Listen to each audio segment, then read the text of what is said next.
Dans cet exercice, on me demande de déterminer le domaine, les racines, le tableau de signes et le tableau de variation. Donc, première chose qu'il faut bien voir, c'est qu'ici, à cause du mouvement que fait la fonction, on voit qu'il y a deux bras qui se rapprochent d'une même verticale. Il faut sous-entendre, il faut comprendre qu'il y a une asymptote verticale à cet endroit-là. Donc, pour x égale 1. Et que le graphe se rapproche de cette verticale sans jamais la toucher. Dans mes examens, ces asymptotes verticales seront clairement dessinées. Mais ce n'est pas toujours le cas, donc ceci vient d'un livre où ce n'était pas dessiné, mais on comprend en regardant le dessin qu'il y a bien ce mouvement-là. Alors le domaine de cette fonction, ce sont donc tous les x qui ont des images. On voit que le graphe de la fonction existe partout sauf quand x vaut 1, justement parce qu'il y a une asymptote verticale. Le domaine de cette fonction, ce sera donc tous les nombres jusque 1, et puis de 1 jusqu'à plus l'infini. Mais il n'y a que 1 qui, à sa verticale, ne rencontre jamais la fonction. Quand je me mets en 6, je rencontre la fonction. Quand je me mets en moins 4, je rencontre la fonction. Quand je me mets en 8, je rencontre la fonction à sa verticale. Mais quand je me mets en 1, je ne rencontre pas la fonction. Deuxième chose, les racines. L'ensemble des racines, c'est les endroits, les x, où la fonction croise l'axe des x. Il n'y a qu'une fois dans le graphe où le graphe croise l'axe des x, c'est quand x vaut 2. Donc on écrit que l'ensemble des racines, c'est 2.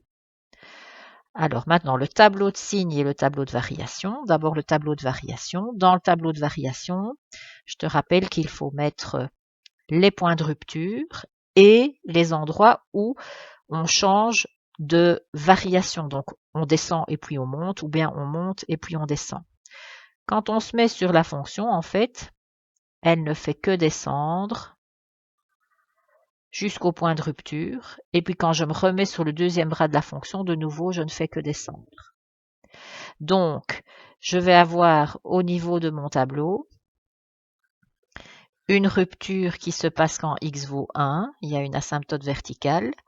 Je n'ai pas de changement de direction, nulle part. La fonction ne fait que descendre de tout à fait à gauche, c'est-à-dire de x qui vaut moins l'infini, jusqu'au point de rupture. Et après le point de rupture, quand je me remets sur la fonction, de nouveau, je ne fais que descendre. Pour le tableau de signes, ce ne sont pas les mêmes valeurs qui interviennent dans un tableau de signes. Il y a les points de rupture, mais il y a aussi les racines. Le point de rupture se fait quand x vaut 1, mais j'ai une racine quand x vaut 2. L'image de 2, c'est 0, puisque justement c'est une racine. C'est là où le graphe croise l'axe des x, c'est un 0 de la fonction. Je dois maintenant donner le signe de la fonction aux différentes zones apparaissant dans mon tableau. Je vois qu'elle est négative d'abord, puis j'ai mon point de rupture. Ensuite, je recommence sur la fonction avec une zone où on est dans les positifs. Je passe par la racine et dès que j'ai passé la racine, je suis avec une fonction qui est dans les valeurs négatives. Voilà le tableau de signes de la fonction f2. Même question pour cette fonction-ci. Donc, domaine de la fonction. Quels sont les x qui ont des images? On voit que la fonction, elle existe partout, sauf entre moins 2 et 2. Quand on est dans cette zone-ci, j'ai beau regarder, la fonction n'est pas présente. On va dire ça aussi au niveau du domaine. On va dire qu'en fait, la fonction, elle est existante pour tous les x entre moins l'infini et moins 2, y compris, puisqu'il y a un point rempli ici, et que on recommence alors à 2 jusqu'à plus l'infini.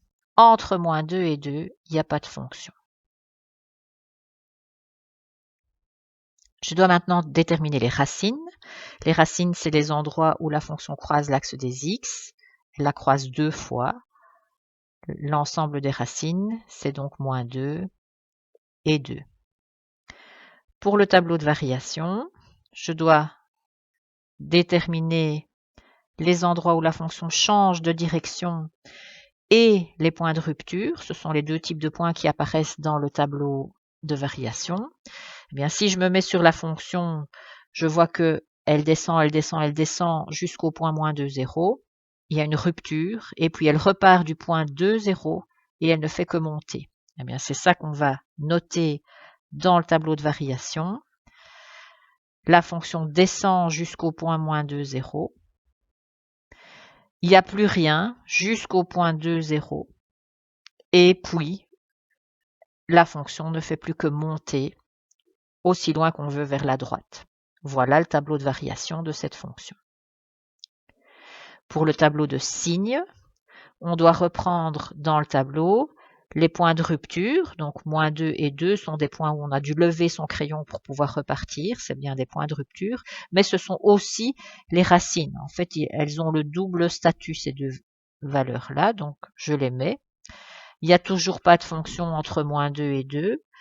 Et quel est le signe de la fonction? Ben, elle est positive avant le point moins 2, 0. Et quand je repars sur la deuxième partie de mon graphique, elle est de nouveau positive. Voilà le tableau de signes de la fonction numéro 5.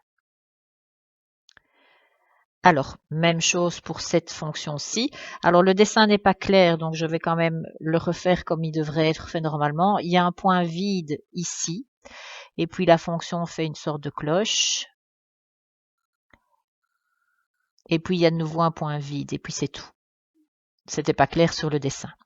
Ceci étant dit, quel est le domaine de cette fonction? Ben, je vois que cette fonction n'existe que pour des x qui sont au niveau de la cloche. Il n'y a rien avant, il n'y a rien après. Le domaine de cette fonction s'étend donc de moins 6 jusqu'à 6, non compris puisque ce sont des points vides qui sont repris sur le dessin. Au niveau des racines, les racines de cette fonction sont les endroits où la fonction croise l'axe des x. Il faut que ce soit des points de la fonction, pas des points vides. Donc ici, il n'y en a pas, puisque, attention, les points vides n'appartiennent pas à la fonction.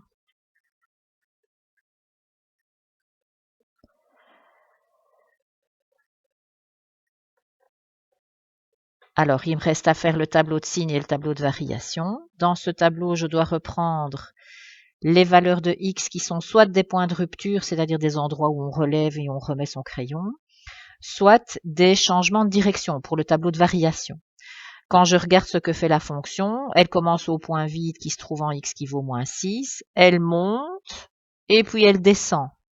Elle commence à descendre quand on est au milieu, donc en x qui vaut 0. Donc j'ai deux points de rupture au début et à la fin, et j'ai une valeur de x où il y a un changement de direction. Donc ces points-là doivent apparaître dans le tableau. Moins 6, 0 et 6 au niveau des valeurs de x. Je peux remettre moins l'infini et plus l'infini. Moins 6, 0 est un point qui apparaît sur le dessin, mais c'est un point vide, donc je mets le 0 en parenthèse pour bien dire que ce n'est pas un point de la fonction, mais c'est un point important, c'est un point de départ quand même. Même chose pour 6, 0, c'est le point d'arrivée de la fonction, mais il n'est juste plus dans la fonction. Donc on met des parenthèses autour du 0. La fonction va jusque là et puis elle s'arrête. Alors justement pour dire qu'elle s'arrête, on met des petites barres à droite du 6 et on met aussi des petites barres à gauche du moins 6 parce qu'il n'y a pas de fonction avant x égale moins 6 ni après x égale 6.